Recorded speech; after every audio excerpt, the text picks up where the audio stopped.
اعوذ باللہ من الشیطان الرجیم بسم اللہ الرحمن الرحیم۔ خداوند عالم نے قرآن مجید میں حضرت موسیٰ علیہ السلام اور موسیٰ علیہ السلام کی قوم کے بارے میں بہت زیادہ بیان کیا ہے۔ تقریباً 1000 آیتیں ہیں جن میں خداوند عالم موسیٰ اور موسیٰ کی قوم کے بارے میں بیان کیا ہے۔ یہ اس لیے بیان کیا ہے کہ جو قوم بنی اسرائیل میں، جو حضرت موسیٰ علیہ السلام کی قوم میں جو واقعات اور حادثات رونما ہوئے ہیں، وہ امت محمدی صلی اللہ علیہ وآلہ وسلم میں بھی رونما ہونے والے ہیں۔ اسی لیے خداوند عالم نے ہماری ہدایت کی خاطر وہ سارے واقعات بیان کیے ہیں، اور ان واقعات میں جو بنی اسرائیل نے ظلم و ستم کیے، اپنے زمانے کے نبی کو ستائے، وہ سارے بیان کیے ہیں، تاکہ ہم بھی ان آیات سے سبق لیتے ہوئے، درس لیتے ہوئے ان ظلم و ستم کو ہم تکرار نہ کریں۔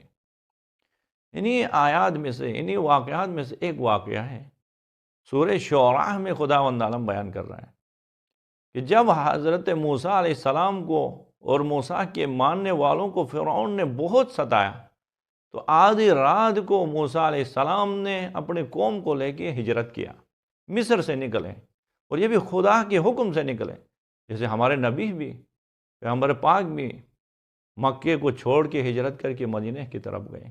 اسی طرح حضرت موسیٰ علیہ السلام بھی ہجرت کر کے گئے، اور خداوند عالم بیان کر رہا ہے کہ وَأَوْحَيْنَا إِلَىٰ مُوسَىٰ أَنْ أَسْرِحْ بِعِبَادِي، ہم نے موسیٰ علیہ السلام کو وحی کیا کہ ان اسرح بعبادی انکم متبعون، میرے بندوں کو لے کے آپ مصر سے نکل جائیں۔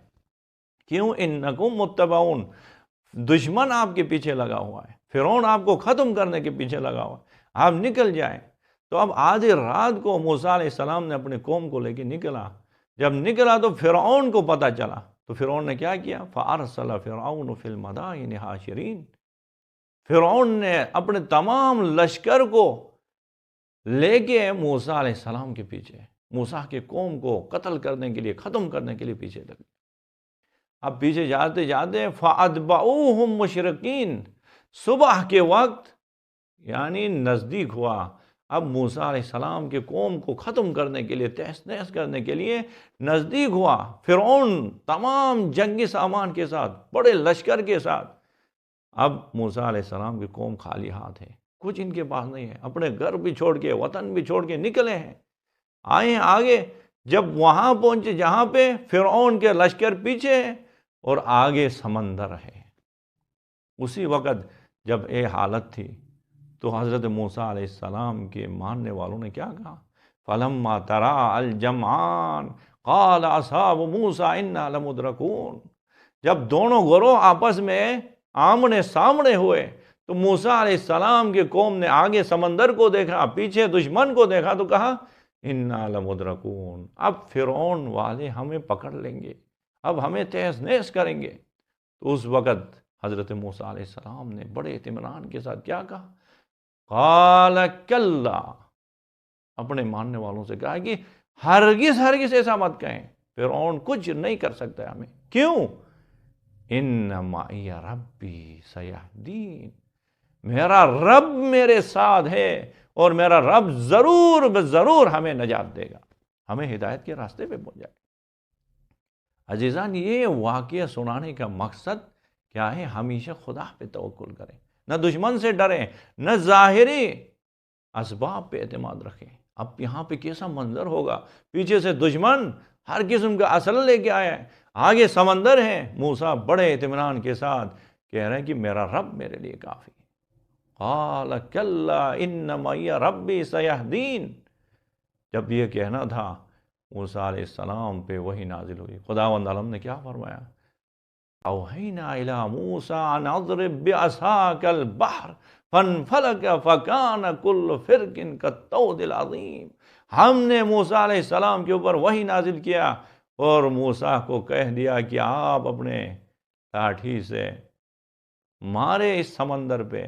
جب سمندر پہ مارا تو سمندر شگاف ہوا، سمندر دو حصوں میں جدا ہوا، درمیان سے راستہ نکلا، اور راستہ بھی ایسا کہ قرآن کی آیت ہے۔ عزیزان، حضرت موسیٰ علیہ السلام کا لشکر، موسیٰ اور موسیٰ کے ماننے والے اسی راستے سے نکلے۔ جب سمندر کے اس طرف گئے تو ان کے پاؤں کے تلوے بھی خشک تھے۔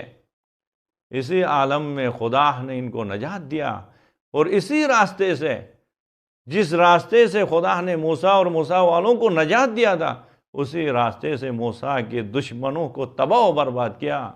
یہ ہے مولا، یہ ہے خالق۔ اسی لیے خداوند عالم فرماتا ہے سورہ طلاق میں، وَمَن يَتَوَكَّلْ عَلَى اللَّهِ فَهُوَ حَسْبُهُ، جو بھی خدا کی ذات پہ توکل کرے بس خدا ہی اس کے لیے کافی۔ ہمیشہ خدا پہ توکل کرے عزیزان۔ ظاہری اسباب ٹھیک ہے، ان سے مدد لیں گے، ان کے سہارے سے زندگی گزاریں، لیکن یہ اسباب کو مستقل نہ سمجھے، یہ اسباب خدا کی طرف سے، ہمارے خدا ہے ہمارے پاس، خدا پہ توکل کر کے زندگی گزاریں۔ یہ قرآن کی تعلیمات یہی ہے عزیزان، توحید یہی ہے کہ ہم صرف اور صرف ذات خدا پہ توکل کریں۔ اور اس خدا پہ توکل کرنا، امام محمد تقی علیہ السلام فرماتے ہیں، الثقۃ باللہ ثمن کل غال وسلم کل عال۔ خدا پہ توکل کرنا ہر بلندی پہ چڑھنے کی کیا ہے؟ سیڑھی ہے، اور ہر قیمتی چیز سے افضل ترین اور قیمتی ترین چیز خدا کی ذات پہ توکل کرتا ہے۔ آج دنیا نے جو کی ترقی کی ہے، ٹیکنالوجی کے دور ہے، تو آج ہم نے وسائل پہ توکل کیا ہے، افراد پہ توکل کیا ہے، ہم نے خدا کو فراموش کیا ہے۔ جب یہ سارے وسائل کا خالق خدا ہے، ہم خدا پہ توکل کریں گے تو ہمیشہ کامیاب رہیں۔ خداوند عالم ہم سب کو راہ خدا پہ چلتے، خدا کے ذات پہ توکل کرنے کی توفیق نصیب فرمائے۔